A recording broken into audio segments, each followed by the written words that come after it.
എല്ലാവർക്കും നമസ്കാരം. സുഖം എല്ലാവർക്കും. ഇവിടെ നമ്മൾ സുഖമായിട്ടിരിക്കാൻ കേട്ടോ. ഇനി നമുക്ക് നമ്മുടെ പ്രിയപ്പെട്ട വസ്തി മമ്മി കാണിച്ചു തന്നിട്ടുള്ളത് ഒരു നോർത്ത് ഇന്ത്യൻ സ്റ്റൈലിലുള്ള ഒരു കറിയാണ്. അതായത് സ്റ്റഫ്ഡ് ബ്രിഞ്ചോൾ കറി. എല്ലാവർക്കും ഇഷ്ടമാണല്ലേ. എനിക്കൊക്കെ ഭയങ്കര ഇഷ്ടമാണ്. ചപ്പാത്തിയുടെ കൂടെ കഴിക്കാനും ചോറിൻ്റെ കൂടെ കഴിക്കാനും എല്ലാത്തിൻ്റെ കൂടി പോകുന്ന ഒരു കറിയാണ് ഇത്.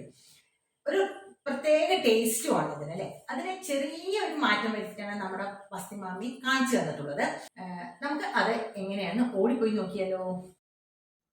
സ്റ്റഫ്ഡ് ബ്രിഞ്ചാൾ കറി ഉണ്ടാക്കാൻ വേണ്ട വഴുതിനങ്ങ എല്ലാം നന്നായിട്ട് കഴുകി എടുത്ത് വെക്കണം. മസാലകളും നമ്മൾ എടുത്ത് വെച്ചിട്ടുണ്ട്. ഇതിൻ്റെ മസാല ഏതൊക്കെയാണ് വേണ്ടതെന്നുള്ളത് ഈ വീഡിയോയിൽ തന്നെ ഞാൻ കൊടുത്തിട്ടുണ്ട് കേട്ടോ. അപ്പോൾ ഡിസ്ക്രിപ്ഷൻ ബോക്സ് നോക്കേണ്ട ആവശ്യമൊന്നുമില്ല. ഇത് നമ്മൾ വീഡിയോയിൽ തന്നെ ഏതൊക്കെ വേണം എന്താ അളവെന്നൊക്കെ നമ്മൾ കൊടുത്തിട്ടുണ്ട് കേട്ടോ. പിന്നെ ഞാനിത് ഇംഗ്ലീഷിൽ ഞാൻ എഴുതിയിട്ടുണ്ട്. അപ്പോൾ അത് വായിച്ച് നമുക്ക് ഉണ്ടാക്കാവുന്നതാണ്. ഞാൻ പറയുന്നതിനേക്കാൾ എനിക്ക് തോന്നുന്നു ഒന്നും കൂടി ഇതാണ് എല്ലാവർക്കും സൗകര്യം എന്ന് എനിക്ക് തോന്നുന്നു. അപ്പോൾ കൂടുതലൊന്നും ഞാൻ പറയുന്നില്ല, എല്ലാം ഡീറ്റെയിൽ ആയിട്ട് കൊടുത്തിട്ടുണ്ട് കേട്ടോ. അപ്പോൾ ഇതെല്ലാം ഒന്ന് ട്രൈ ചെയ്ത് നോക്കണേ.